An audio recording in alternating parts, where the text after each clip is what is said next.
Right. So you're at your desk, drafting a prompt to ChatGPT for tomorrow's presentation. You typed, "Could you please help me draft this report?" Then you pause because you just remember reading news about how AI reacts better when you've been meaning to it. So you delete it and try again. Summarize this report. It feels almost rude now. You may have thought to yourself, this isn't me. Or by this point, you're someone really knowledgeable that you then remember another study saying being nice is also important.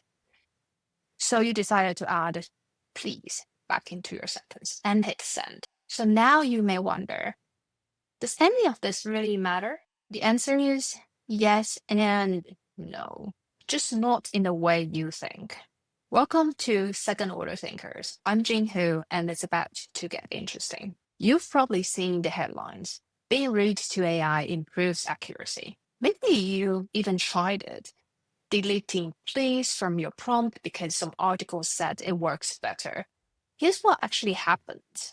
Research tested ChatGPT 4.0. I know, it's like the previous models, with 50 challenging questions and rewrote each question in 5 different tones. They started with something super polite and polite, neutral, rude, and super rude. With the super polite one, they asked, "Would you please be so kind to solve this?" And the very rude one, they started with, "You poor creature. Do you even know how to solve this?" They then ran each version 10 times, resulting in total 2,500 data points. Each step towards rudeness increased accuracy. Very polite prompt got 80.8% accuracy, while the very rude one, you got 84.8 accuracy. That's a 4% point difference.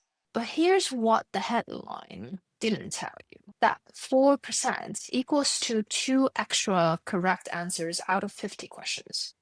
Does it matter? And why does this pattern even exist at all? Let's start with AI bias. There's this phenomenon that AI doesn't just prefer direct language, it also prefers language that looks and sounds like its own writing. The rate is so high you wouldn't believe it. This isn't about directness anymore, and it's just AI being homesick and recognizing itself. Here's another fact that ChatGPT prefers this kind of direct language. The data used to train ChatGPT comes overwhelmingly from weird culture. Like weird not being weird is an acronym of Western, educated, industrialized, rich, and democratic. This culture actually only represents a small fraction of global humanity. Yes, there is a whole universe outside of the United States and United Kingdom. Just joking. Well, no, I'm not. There is. And these weird culture, they produce most of the text on the internet. A study called Which Humans tested this directly. They gave ChatGPT the World Value Survey, the same question that values, beliefs, and morality of 94,000 people across 60 something countries. Countries that next to each other share really similar values and worldviews. As you can see, GPT sits right in the middle of this red circle next to the United States, Canada, Germany, and Netherlands. The correlation with GDP, internet penetration, and development indexes, as you would expect, is also super high. That ChatGPT is never neutral. It has an American accent. It thinks like an American, and that shapes everything of how it responds to you. The Americans' communication is direct, Dutch communication is direct. If you have them in your social circle, or maybe even yourself or from one of these countries, you're likely to say what you mean and get to the point, actually. Personally, I really prefer this style for someone who lives in the UK for 10 years. When someone says that's all due respect, then you should know that they're saying, hold on, I'm about to eviscerate you. Basically, there are ways of saying, I'm going to disagree with you, but I'm going to do it in a way that preserves your dignity. How nice. British culture, despite being the same cluster as in the US, is famously indirect. But this is when you need to remember that circle isn't just about language and expression, but also value individualism and democratic and the wealthiness of the society. More importantly, considering what happened when you train AI and overwhelmingly on English language text produced by weird population, the model learns that direct low context language is normal. Some further explanation here provided both by the paper and my own personal take, being worked in tech industry for 10 years. So the first additional explanation here from the paper focuses much more on perplexity, a measure of how surprising or complex a piece of text is to a language model. Simply put, polite language tends to be long, syntactically complex. So, like, would you please be so kind to? This increases perplexity, adding what researchers called noise before the actual task. Root prompt, by contrast, are short and imperative. Solve this, figure this out. Lower perplexity, less cognitive calculation needed, the model locks onto the task faster. And something else here, keep in mind that AI isn't just good at spoken languages, but it's also very good at computer languages. In code, brevity is law. A function name is never, would you kindly calculate the sum if it is not too much trouble? It's sum. Imperative, direct, no please, no context, just the instruction. GPT learned on databases that are part code, part technical documentation, part Stack Overflow. In that context, please solve this is dead weight. But here's what gets more interesting. Not all AI models have the same personality. When researchers tested earlier models like GPT 3.5, they found the opposite pattern. Politeness actually improved the performance rather than reducing it. So all the conflicting advice you've heard, different models generally have different preferences. It goes deeper than the training data.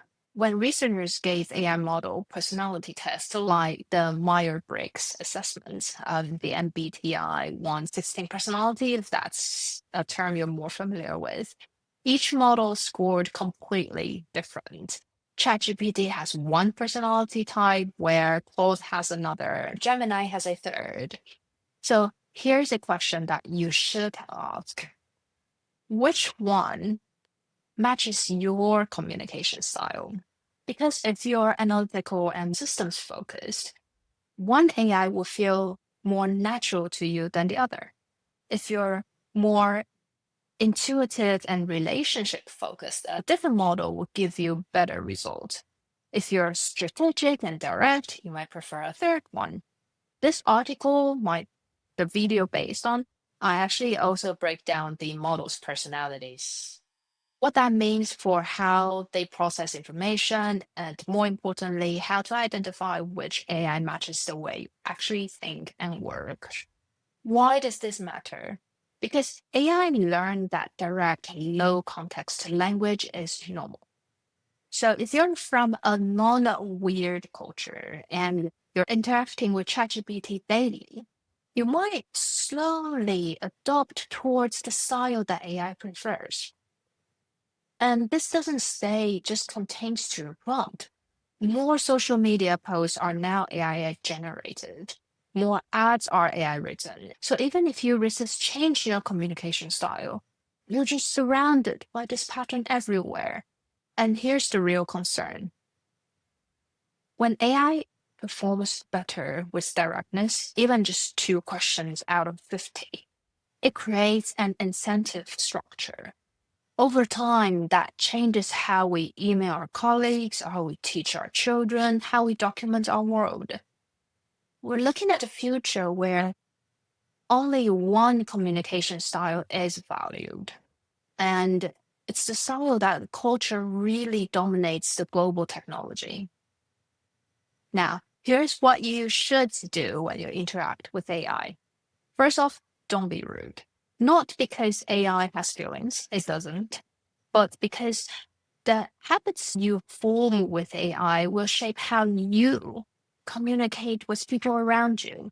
If you practice current transactional language with ChatGPT 50 times a day, that will also slowly appear in your emails, your chat messages, and your communication with your family.